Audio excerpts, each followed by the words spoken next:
The first part of our lecture is oxygen therapy. In medicine, we use oxygen as any medical drug, so we should use it in the least concentration and least duration to correct hypoxia.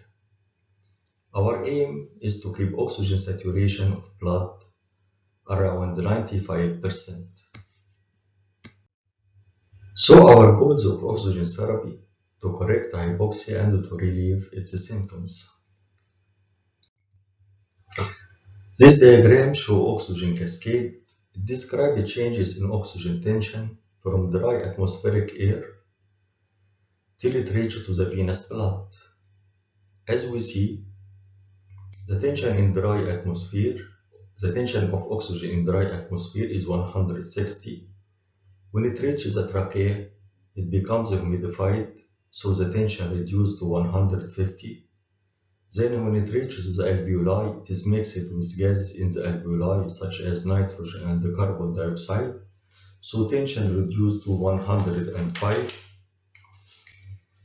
Oxygen diffuses through the alveolo-capillary membrane to RBCs, and the tension reduced to 100. When blood reaches the blood capillary, the tension reduced to 45. Mitochondria in the tissue will extract oxygen, so tension in the venous blood will be 40 mm mercury.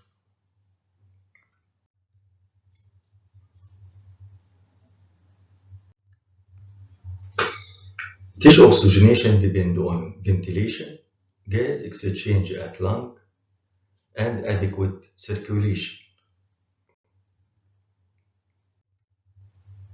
So what is the definition of hypoxia? It is inadequate oxygen supply to the body tissue.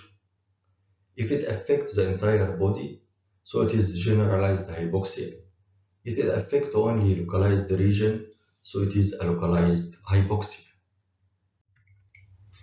We have 4 types of hypoxia: hypoxic hypoxia, anemic hypoxia, stagnant hypoxia, and histiotoxic hypoxia. The first one is hypoxic hypoxia, in which there is a decrease in arterial oxygen tension. This may be due to a variety of causes, such as decreased oxygen concentration in atmospheric air as in high altitude, or due to depression of the respiratory center as in central nervous system disease, or drugs such as narcotic analgesic. Also, it may be due to respiratory muscle paralysis, which resulted in decrease in tidal volume and diminished ventilation. Also, COPD and restrictive lung disease result in hypoxic hypoxia due to decrease in minute ventilation and a decrease in diffusion through alveolo-capillary membrane. The second type is anemic hypoxia. In this condition, arterial oxygen tension is normal, but there is inadequate hemoglobin to carry oxygen. This may be due to either decrease in concentration of hemoglobin as in anemia, or normal concentration of hemoglobin but the hemoglobin is abnormal, such as methemoglobinemia and sulfahemoglobinemia, or the hemoglobin is normal but unable to carry oxygen as in carbon monoxide poisoning.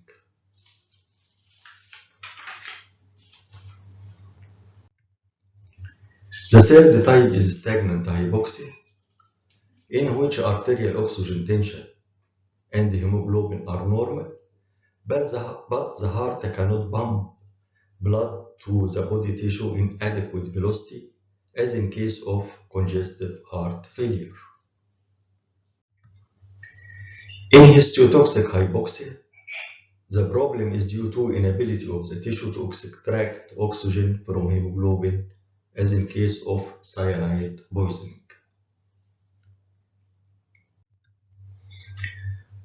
The body compensates for hypoxia by increase in the cardiac output, and the tissue will extract more oxygen from blood if this two mechanism is not inadequate, so anaerobic metabolism starts. This slide shows the effect of anaerobic metabolism, which often is not corrected, which will end by cell death.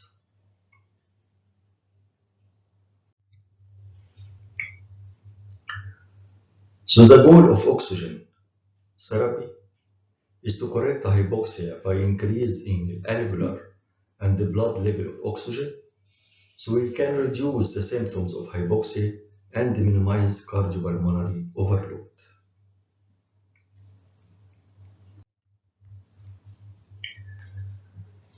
How we can supply oxygen to the patient?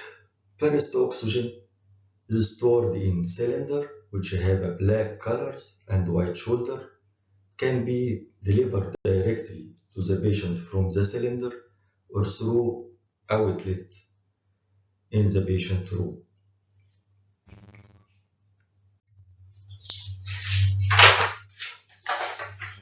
Classification of oxygen therapy devices.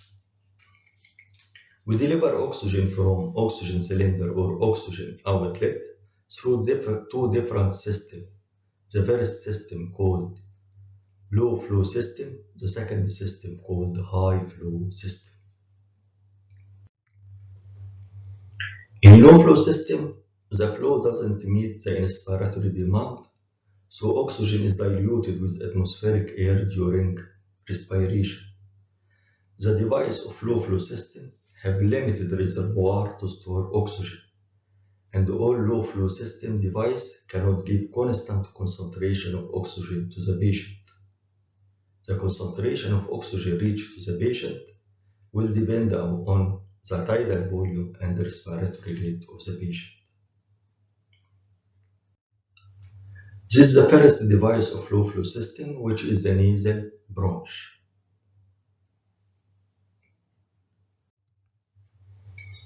The oxygen reservoir in case of nasal bronch is the pharynx of the patient. The maximum flow of oxygen used with the nasal bronch is 5 liters per minute. 1 liter oxygen per minute will increase the oxygen reached to the patient from 21 to 24%.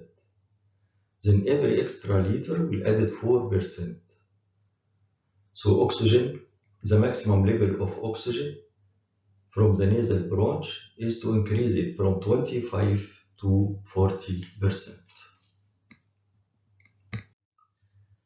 This is a nasal mask which can be used instead of the nasal bronch.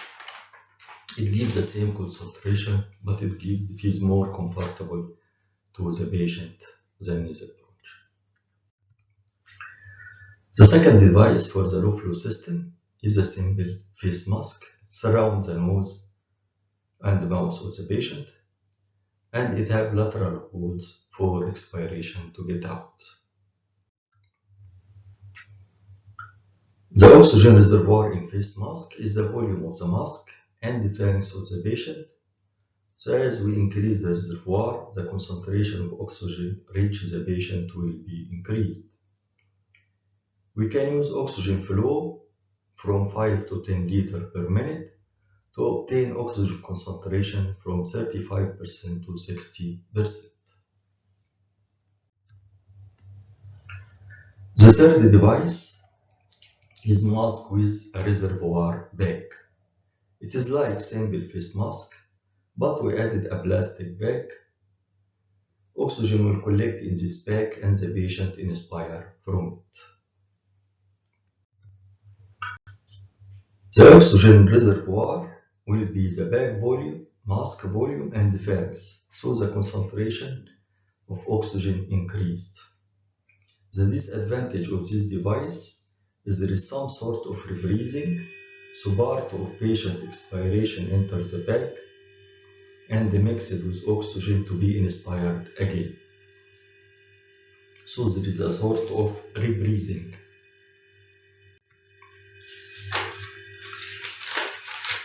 The last device in low flow system is a non-rebreathing face mask.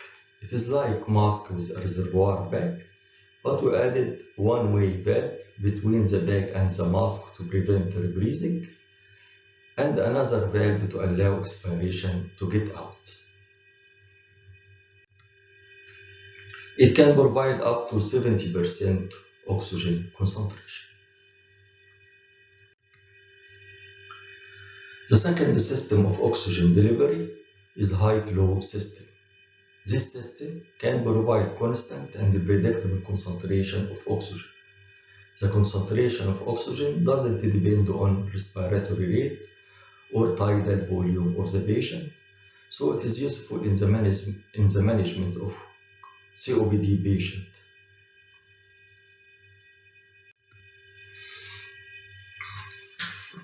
The high flow system device is the Venturi mask and it depends on Venturi principle.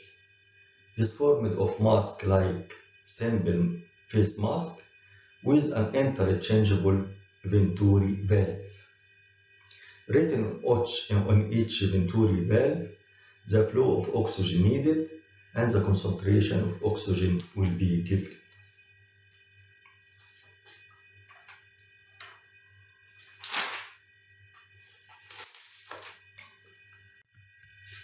This slide shows different Venturi valve.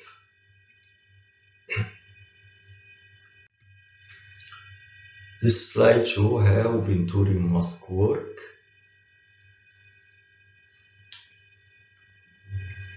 As oxygen passes through the Venturi valve, its pressure will be decreased at the narrow side, so its velocity will be increased, and it will entrain air from the side hole in the Venturi valve. This slide shows how the Venturi valve works.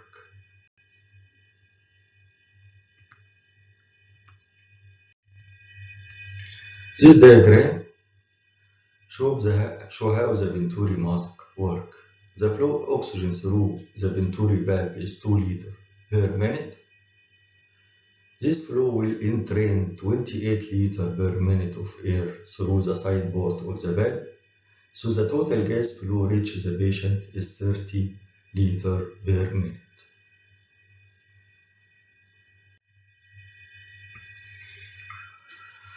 Another method to give oxygen therapy to the patient is the hyperbaric oxygen. It delivers oxygen to the patient at a pressure more than the atmospheric pressure. This method will increase the oxygen delivered. This method will increase the oxygen dissolved in the plasma and increase the oxygen delivery to the patient.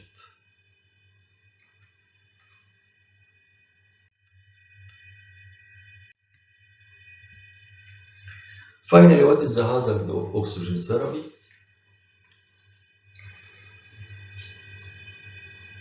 As we see, there is a ventilatory depression, absorption atelectasis, pulmonary oxygen toxicity, retinopathy, oxygen toxicity, high oxygen fire hazard.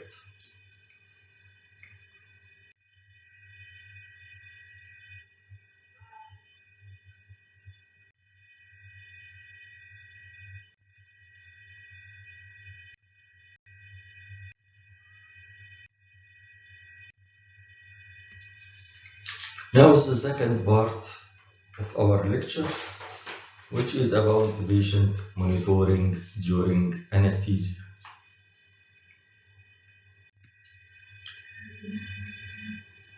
Why we should monitor patient under anesthesia? This is because all anesthetic causes cardiopulmonary depression, and also surgical intervention causes sympathetic stimulation. The degree of stimulation depends on the type of surgery. So monitoring of patient during anesthesia allows the anesthetist to give anesthesia and they keep the balance between anesthetic depression and the surgical stimulation. Also, monitoring of patients allow anesthetists to detect mishaps that occur during anesthesia and they can cause morbidity and even mortality. For example, Disconnection of endotracheal tube from anesthetic circuit can cause hypoxia and even death if not detected. Also, esophageal intubation, if it occurs, so ventilate the GIT instead of the lung, and this will cause hypoxia.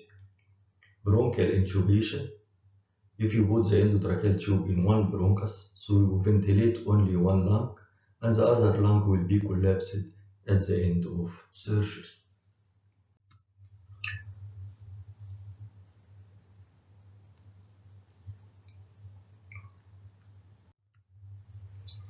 This American Society of Anesthesia Monitoring Guideline consists of two standards. Standard 1, that a qualified anesthetist should be present in the operating room throughout the duration of surgery, whether this type of anesthesia is regional or general. Standard 2,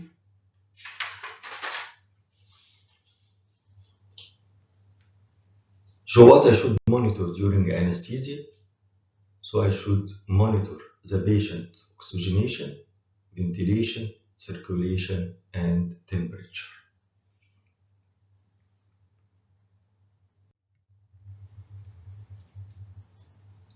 The following are required for monitoring during anesthesia. The first one is pulse oximeter, which is a non-invasive monitor measure both oxygen saturation and the heart rate. Also, blood pressure measurement, which is usually non-invasive.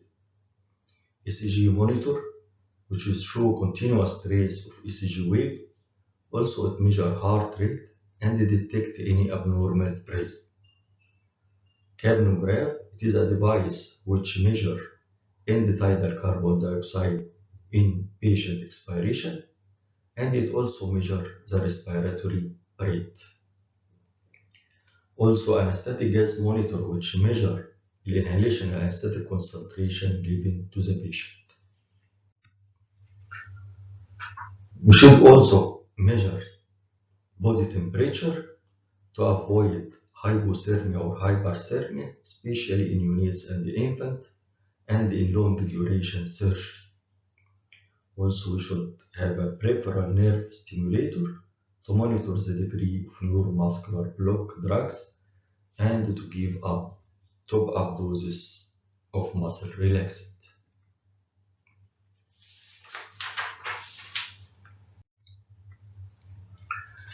How I monitor circulation?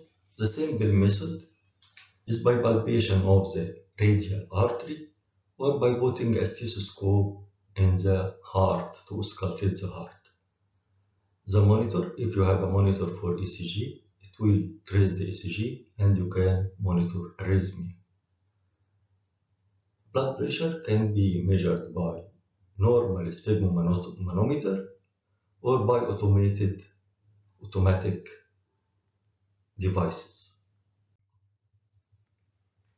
I can monitor oxygenation either by pulse oximeter, which measures the oxygen saturation, or through blood gas analysis, which give also oxygen tension. How I can monitor ventilation is by monitoring end-tidal carbon dioxide through capnograph or by respirometry through the ventilator, which measures the tidal volume and the minute volume, or through arterial blood gas, which measure oxygen tension, saturation, carbon dioxide tension, and the pH of the blood. This is a visual surveillance which should be monitored during anesthesia. We should monitor the anesthesia machine to show the level of inhalational anesthetic and oxygen flow in the flow meter. You should monitor the bleeding and coagulation occur in the surgical site. You should monitor diaphoresis movement and grimaces on the face of the patient. You should monitor the position safety of the patient and also the respiratory pattern of the patient. If you don't have monitor, you can monitor by low technique method, which is manual blood pressure cuff, finger on the pulse to measure radial pulsation, stethoscope to hear the heart sound on the chest, eye on the rebreathing bag of the rebreathing circuit to show the movement of respiration, watch the respiratory pattern of the chest of the patient, watch any movement of the limbs of the patient to indicate that the patient is light, need more anesthesia or need muscle relaxant. Also look for the patient face to show the color, if it is red or there is a degree of cyanosis, or if there is a diaphoresis present which indicates that there is a light anesthesia, or if the pupil is constricted or dilated, which will give an indication of the level of anesthesia. This is a figure of multi-channel monitor, modern monitor present today in all the operating theater. As we see, the first line, which is the ECG trace, shows the ECG trace and measures the heart rate. The second is the red, which is the blood pressure monitoring. This is the invasive method. Me shows the radial pulsation, monitor systole, diastole, and me. The third one, which is the pulse oximeter, shows a wave of radial pulse and measures oxygen saturation. The last one is the wave of capnogram, which shows the respiratory rate and end tidal carbon dioxide. In the bottom, this is the measurement of non-invasive blood pressure. It measures systole, diastole, and me. And on the left side is the measurement of the body temperature. This is the screen of multi-channel monitor, measure all vital signs of the patient, from carbon dioxide to inhalational anesthetic to arterial blood pressure and to pulse rate. In some surgery, we need advanced monitoring, as in open heart surgery, we measure echocardiograph, and there is another monitoring which measures the depth of anesthesia, which is called bispectral index. It is an invasive method to measure the depth of anesthesia. Thank you.